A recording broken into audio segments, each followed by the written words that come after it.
Lupit kumain, nakahiga. Ayos.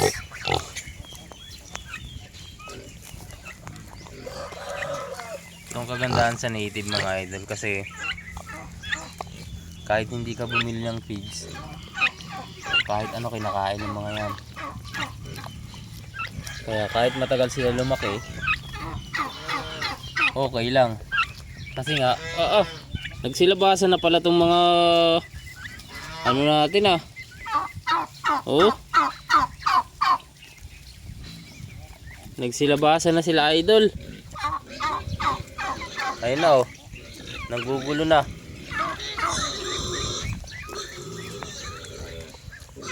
Yan, doon tayo ulit sa native.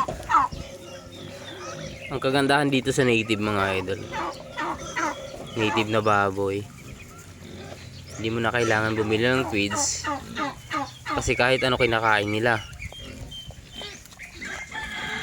Mapadarak man yan o kahit ano, kangkong, walang pili, wala ka ng gastos. Tsaka mga ganito kalalaki na kasi, matibay ng sikmura niyan, kaya hindi na sumasakit ang tiyan niyan mga yan.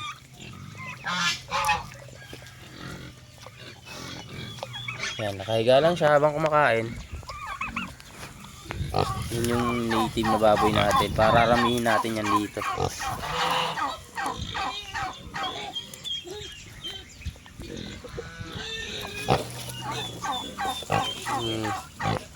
Yan, nagbangon na.